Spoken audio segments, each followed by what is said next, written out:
Hey, welcome everyone who's here for our last speaker event of the DA Hack 2021 Hackathon. So this is Annam. I'm not going to try to pronounce your last name because I feel like I'll butcher it, but she has over 4 years of experience working with startups and in the biotech industry. Her passion is making lasting impacts in the medtech field through socially driven businesses. And yeah, I'll hand it off to Annam if you want to introduce yourself more or go right into your talk. But yeah, I'll hand it off to you. Thanks, Jesse, for the introduction. I know Lean Startup isn't as exciting as how to get an internship over the summer, but thank you everyone who did join this morning on a lazy Sunday afternoon when it's raining. So I appreciate it all.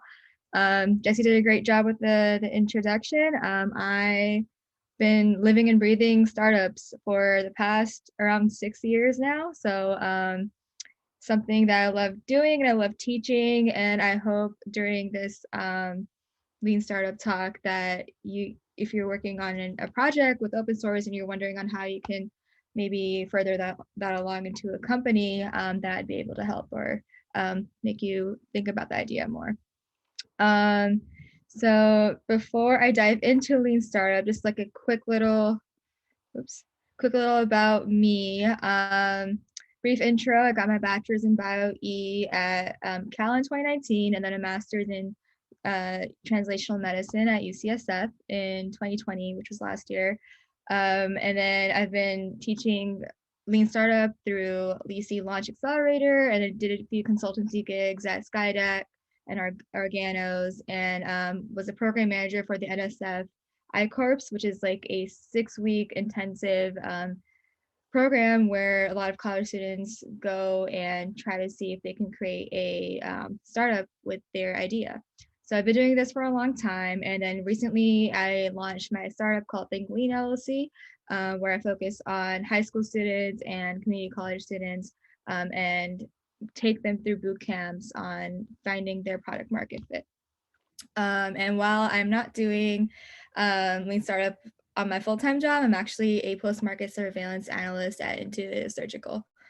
So if any of you guys are interested in that too, just let me know and I'd be happy to chat. All right, so what is Lean Startup? The easiest way to put it is that the Lean method teaches you on how to build a startup using the scientific method and running experiments to figure out what your startup should look like. And in the end, it's all about being scrappy with it and not wasting time and not wasting money.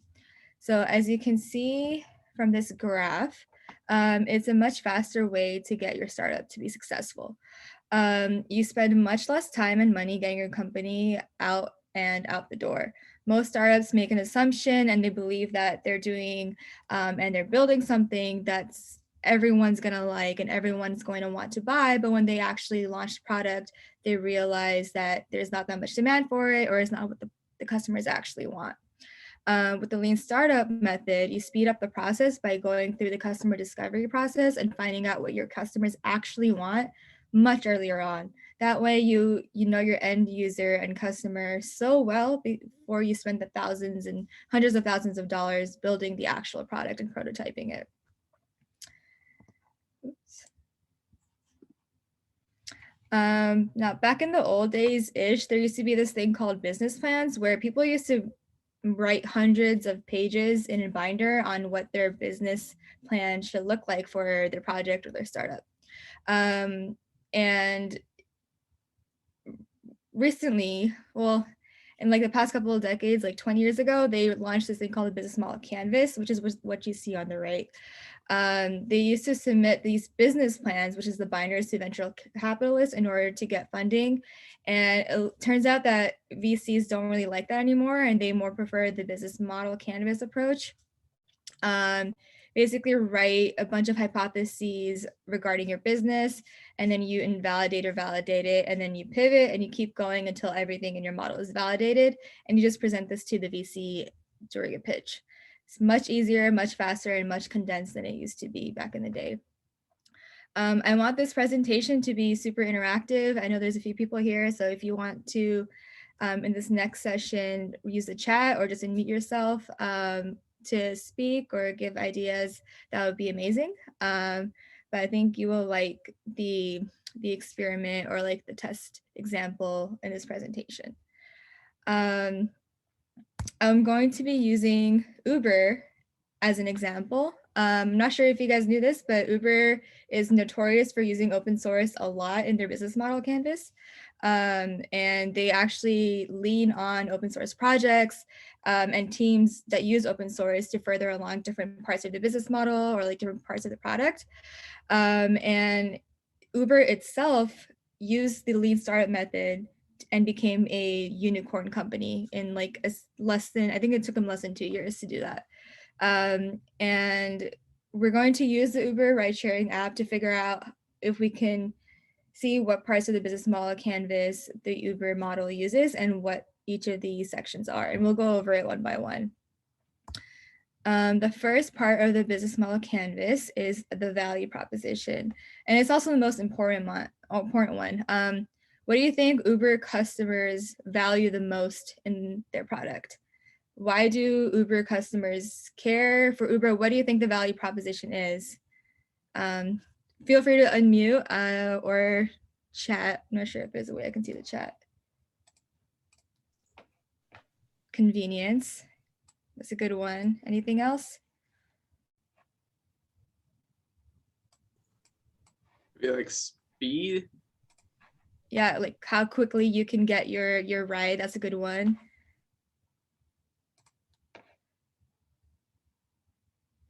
Easy to use and cheaper than a taxi. So whoever said that, I'm not sure if you've already seen this example using the business model canvas, because that's actually one of their, there were mottos where Uber were cheaper than a taxi back in the day. So great. So you guys are hitting it right on the nail. So as you can see, like the business model canvas is super easy to use and figure out which parts, what the actual business model is. So Uber has two customers. One of them is the actual drivers that drive these Ubers and the riders. And the value proposition is different for both of those customer segments. For example, the riders, they want transportation that is safe, convenient, and cheaper than the taxis. And they also don't carry cash. They want something they can use their credit card or something, on their phones to pay for their transportation. And for the drivers, the value proposition is that you get extra money on the side. It's an easy gig. It only takes a few clicks to sign up, and you can work your own hours. You have that flexibility. Moving on to the next part of the business model canvas is the customer segments. Who are the customers and what is their persona? So we already kind of went over, there's two different customers here. There's a rider and then there's the driver. We can start off with the riders first. What do you guys think the characteristics of a rider are? And how would you describe a Uber rider? You can use the chat again or speak up in the mic.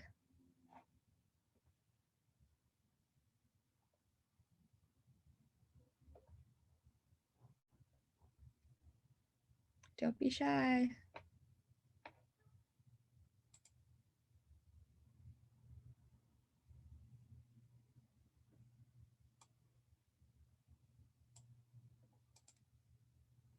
Okay, people who can't safely drive themselves, great. And then moving on to the Uber driver, what would typically describe a Uber driver? Like if you think of an Uber driver, what kind of people are they? Okay, Ian, students, great. For the riders, that's definitely one of them. What about the drivers? Flexible working hours, yep. People who need some more money, yep. And have time, yep. Yeah, so it's feeding up from the last slide. For an Uber driver, they usually have their own car. So they can use that and they probably like driving. And they're looking for some extra money on the side. They want to work their own hours. And for the riders, they may or may not drive their own cars. They don't have a car. Probably students don't have access to, pay for parking or like don't have a car. And they're looking for a cheap way to get from point A to point B. And then the next part of the business model canvas describes how do these value propositions get to the customer segments? So these are called channels and the third part of the BMC. And the question you would ask here is how does Uber deliver their value proposition to customer segments? How does Uber get people to use their app? Again, use the chat or unmute. Advertising. Yep. So advertising is actually social media. Yep. Advertising is a huge money investment for Uber. Word of mouth, a bunch of ads. They're all over. I think they had like a bunch of Super Bowl ads too. They're all over that. YouTube, Hulu.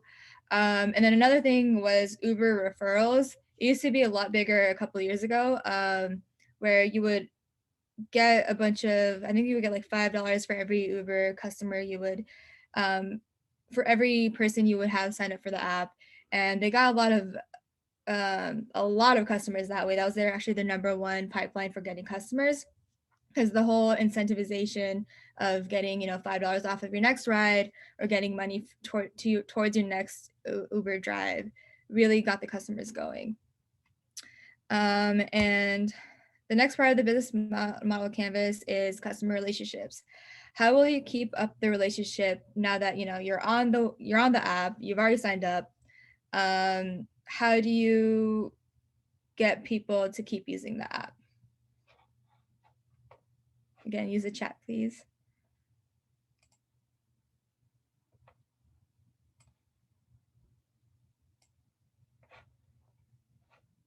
This one's a little bit trickier.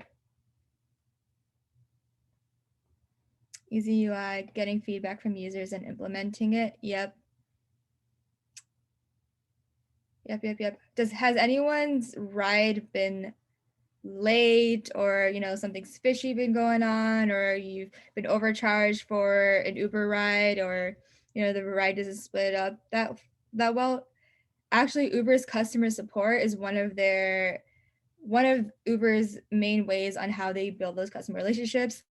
Their UI also adds to it. They're very easy to use, very easy to get customer support on a ride that maybe you didn't feel safe in, or you got overcharged for, if it was, the Uber driver was taking too many back roads and got you late to an event.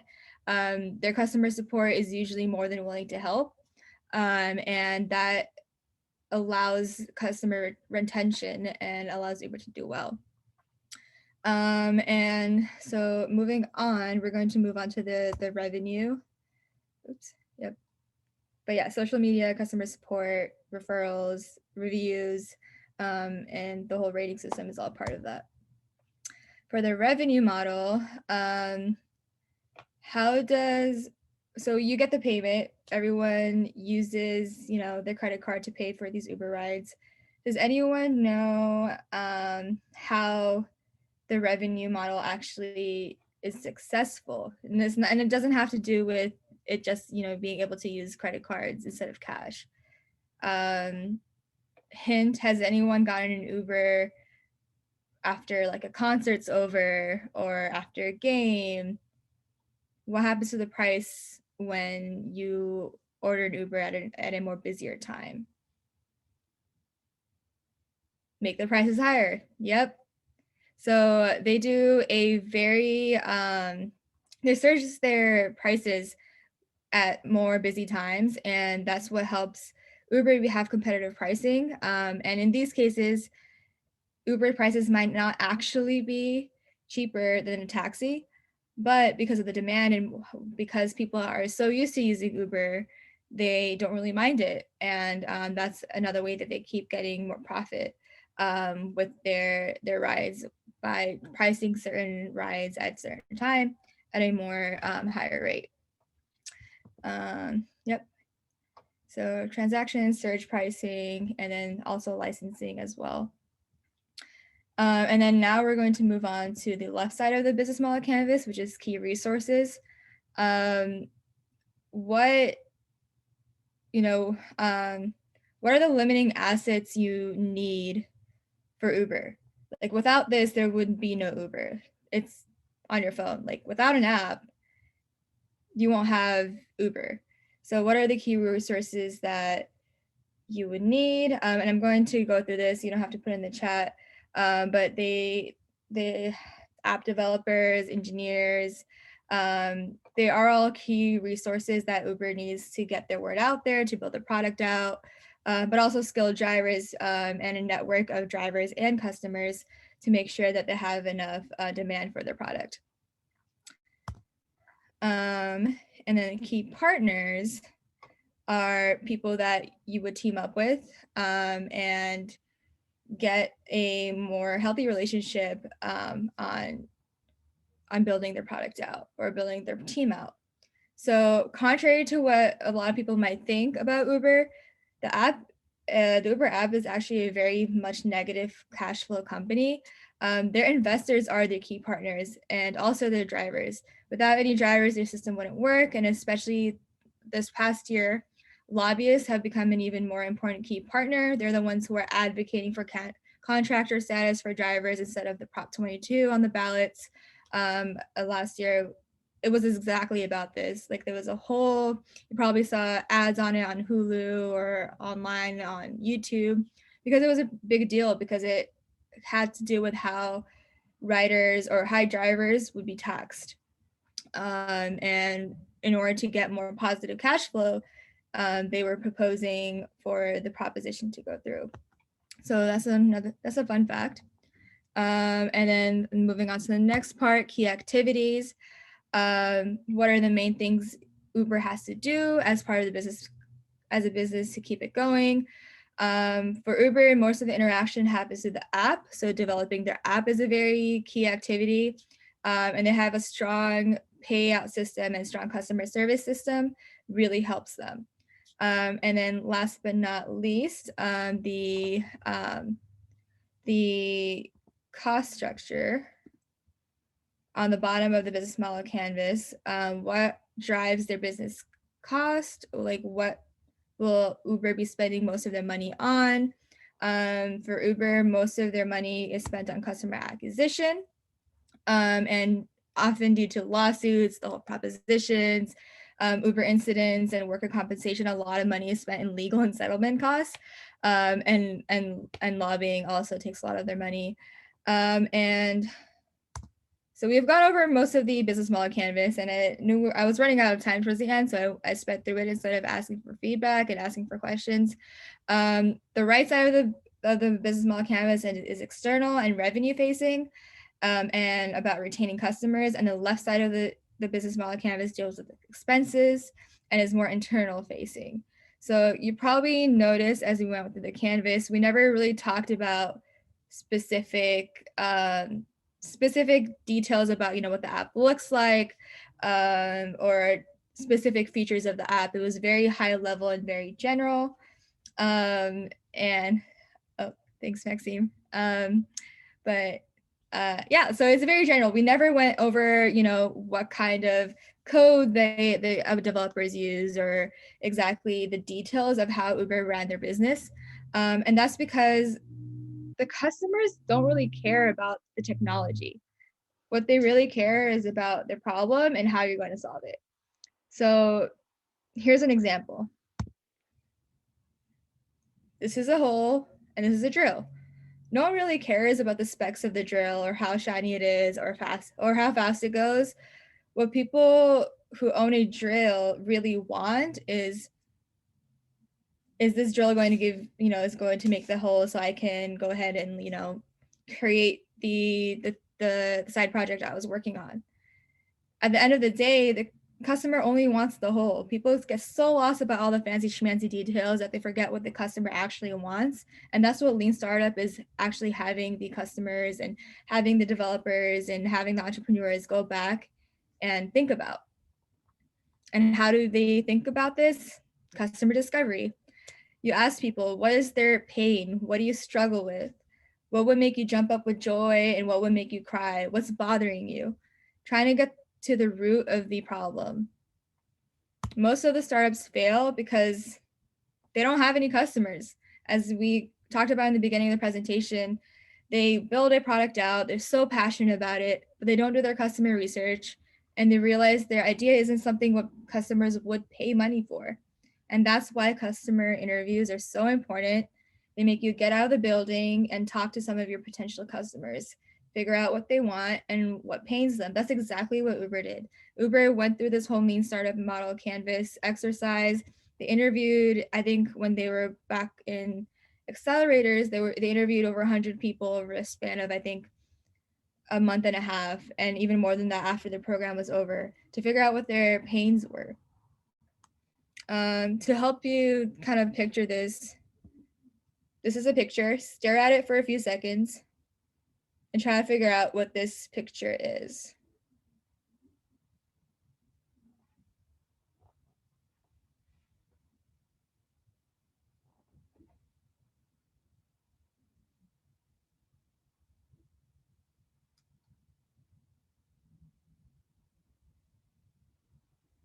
Great. You guys are already putting it in the chat without me asking.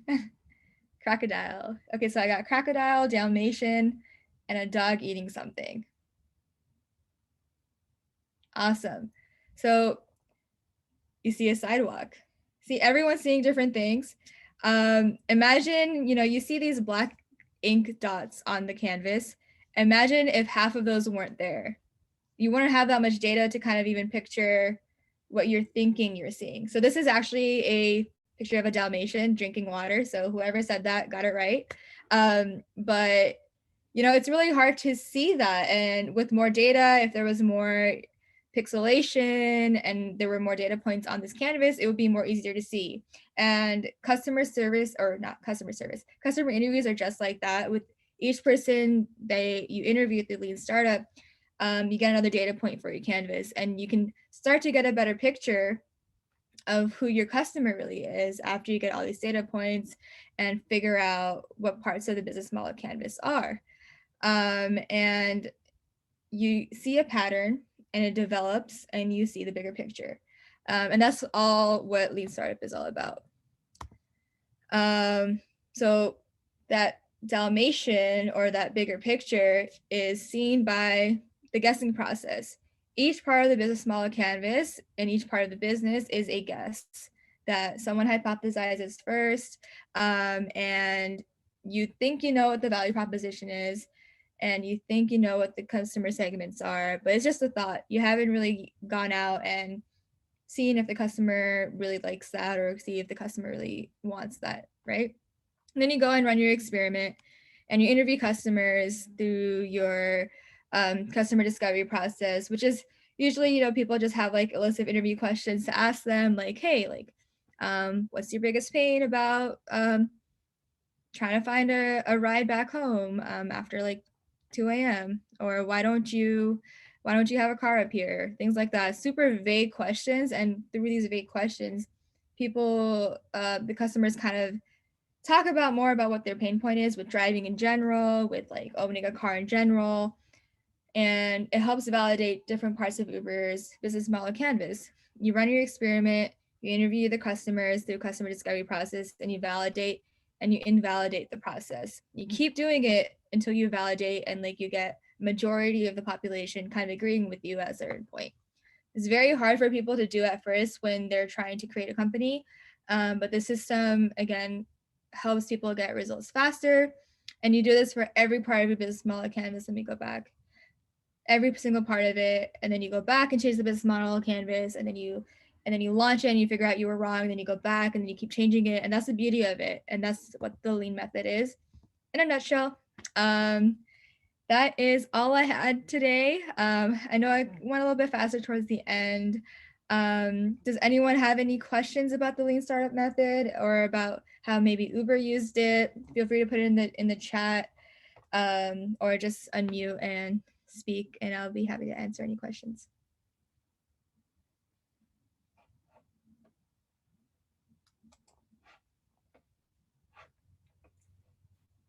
I could open up with a question.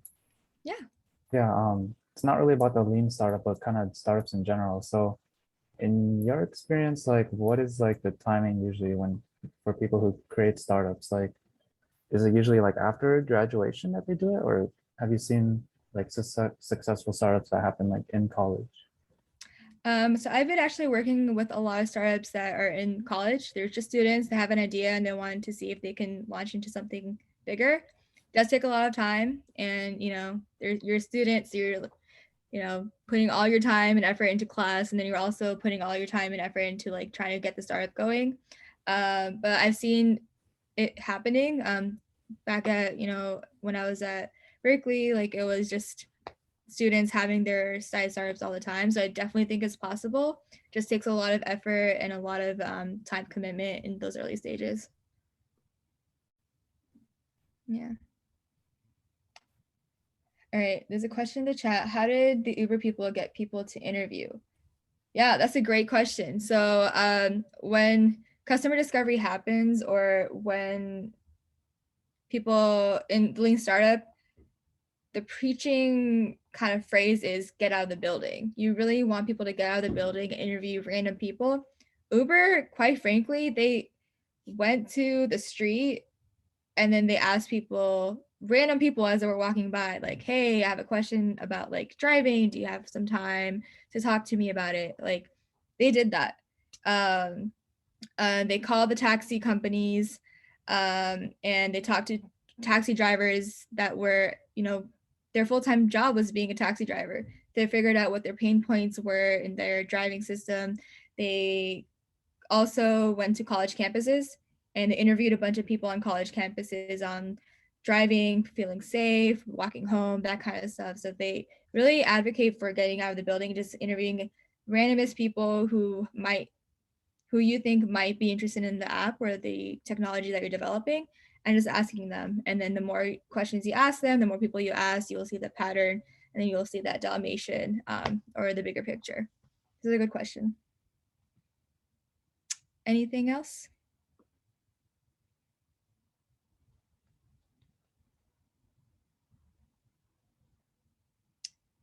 Yeah, Dick Chant. Yeah, it's very cool. Lean Startup is a very cool way to think about entrepreneurship and startups. It's not really something that you need to go to school for. Like, you don't need an MBA to make a business. You don't need a business degree. You just need to be good at making guesses and using just data and like majority vote to figure out where your business is going. So it's a very easy way to launch your startup. So is lean startup like something that's new? I thought lean startup is like almost synonymous to just startup. Yeah. But no, I guess you're saying there's startups that don't have the lean thing going on? Yeah, they do not. Back in, let me see if I can go back. So original startups, and this is very non-Bay Area, even the Bay Area, like the VC world only kind of started going to the lean startup model in the past decade or so. Before this, people used to create binders of just business plans of where they thought their business was going, and they just write essays on who their business or their customers were, what they thought about, but they didn't actually go out and interview people, or they didn't actually go out and validate what their business model is. They just kind of like painted a picture in their head and wrote it all down. And now a lot of the Bay Area and other places too, they're advocating for people to kind of just actually ask customers on what they like and if things are validated. So Lean Startup is fairly new, and it's being the more majority way for teaching startups and teaching entrepreneurship, but it didn't used to be this case even like a few years ago. So it's definitely being more popular. Mm-hmm. I'm just not old enough to know the previous startups. Yeah. But yeah. Mm-hmm. All right. Well, if there's no other questions, then I just want to give a final thank you to Annam for her time here. I know it's a Sunday, 1 p.m. Quite a downtime for most people, but we appreciate your time, taking out your time for giving this wonderful talk for us. And of course, thank you everyone for coming to this talk. Yeah. Yeah, thanks for everyone for having me. Hope you guys have a safe and dry Sunday. I know it's storming out there. Good luck with your projects on the hackathon this weekend.